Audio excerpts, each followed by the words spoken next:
मेरा एक दोस्त है, वो 3-4 डॉक्टरों के पास जाता, तीनों चारों से नुस्खा लिखवाता, 3-4 की दवाइयाँ खरीदता, उसको रखता टेबल पे सबको, राय साहब उसकी खींचता तस्वीर, फिर एक और डॉक्टर उसको बताता है कौन सी खाऊं कौन सी ना खाऊं।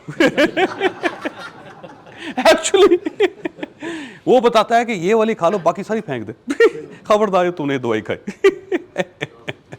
उसके बाद अब देखो उसके लिए इशू कोई नहीं ना, हेल्थ उसका मेन इशू। वो कहता बजाय इसके गलत दवाई खा गया मैं बीमार हो जाऊं, तो बेहतर है तस्वीर खींच के भेज के। लिहाजा एक डॉक्टर सिर्फ एडवाइस के लिए रखा हुआ है कि कौन सी खानी कौन सी नहीं खानी, ठीक है। तो अगर आप उससे आगे चले गए, एजुकेशन का मसला ही कोई नहीं, बच्चों को हार्वर्ड में पढ़ा रहे हैं, ऑक्सफोर्ड में पढ़ रहे हैं, बच्चे फेल हो रहे हैं फिर पढ़ा रहे हैं, फेल हो रहे हैं फिर पढ़ाई जा रहे हैं, ठीक है ना, कोई मसला ही नहीं है।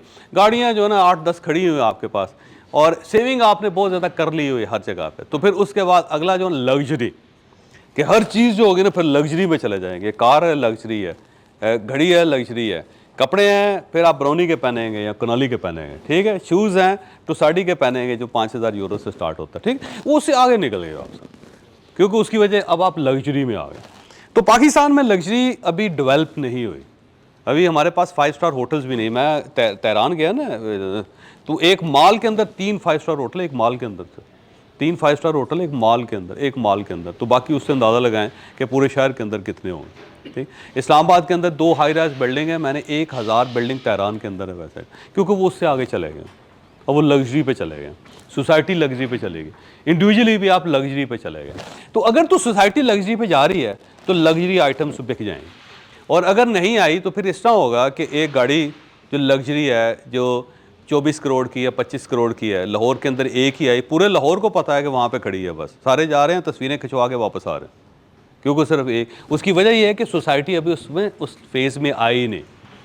वो एक आदमी है हमारा दोस्त है इस्लामाबाद के अंदर, वो उनका पिछले दिनों नैब का इशू भी बना हुआ था, आजकल भी फटा पड़ा हुआ उनका। उन्होंने पहली पाकिस्तान के अंदर सोने की गाड़ी मंगवा ली, सोने की गोल्ड प्लेटेड गाड़ी मंगवा ली, तो कराची से लेके इस्लामाबाद तक ट्रक पे लाद के पूरे पाकिस्तान ने उसका मुआयना किया रास्ते में, पहली थी, क्योंकि लग्जरी में गई नहीं ना हमारी सोसाइटी अभी। तो एक गाड़ी आ गई है, तो सबसे पहले जब वहाँ पे उतरी ना, तो कराची कस्टम वालों ने उसके साथ तस्वीरें बनवाई, ठीक है, उसको खोल के उसके अंदर बैठ के, उसके बम्पर पे बैठ के, उसके पीछे खड़े होके, फिर वो जो वहाँ पे लोग काम कर रहे थे उन्होंने खिंचवाई, फिर ट्रक वालों ने, फिर रास्ते में जहाँ पे ट्रक रुकता रहा वहाँ लोगों ने। तो आधे पाकिस्तान के पास एक ही गाड़ी की तस्वीर है जहाँ जहाँ से गुजरी हो। तो लग्जरी में हमारी सोसाइटी गई नहीं, और अगर आप चले गए हैं तो फिर वो इंडस्ट्री डेवलप होगी। पाकिस्तान के अंदर लग्जरी की इंडस्ट्री डेवलप नहीं हुई, आप काम स्टार्ट करेंगे फेल हो जाएगा। यहाँ इस्लामाबाद के अंदर एक कंपनी है जो चावल बेचती है, बने हुए चावल, पके हुए चावल बेचती है, और उनकी सेल जो है अरबों रुपए में है, और वो बड़े टैक्स पेयर्स भी हैं। अब मैंने एक मरतबा उनसे पूछा कि आपने ये बिज़नेस क्यों किया, उन्होंने कहा बड़ी आसान चीज़ है कि हमें चावल बेचने आते हैं, तो हमसे लोग चावल ख़रीद लेते हैं, इसलिए सिर्फ़ और सिर्फ हम इस बिज़नेस में, हम किसी और बिज़नेस में नहीं हैं।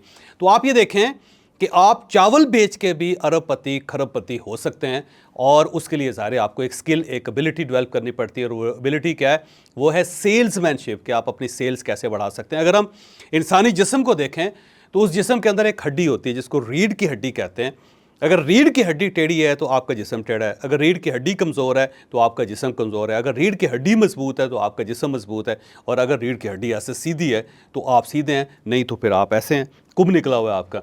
सेल्स जो होती है वो बिज़नेस के अंदर रीढ़ की हड्डी होती है, और अगर आपने ये रीढ़ की हड्डी मजबूत कर ली, अगर आपने इसे सीधा कर लिया तो सारे मसले हल हो जाएंगे। 10 अगस्त लाहौर में हम एक सेशन कर रहे हैं जिसके अंदर हम आपको 3 चीज़ें सिखाएंगे कि आपने सेल्स की टीम कैसे बनानी है, आपने सेल्स की टीम को ट्रेन कैसे करना है, और आपने सेल्स की टीम से काम कैसे लेना है।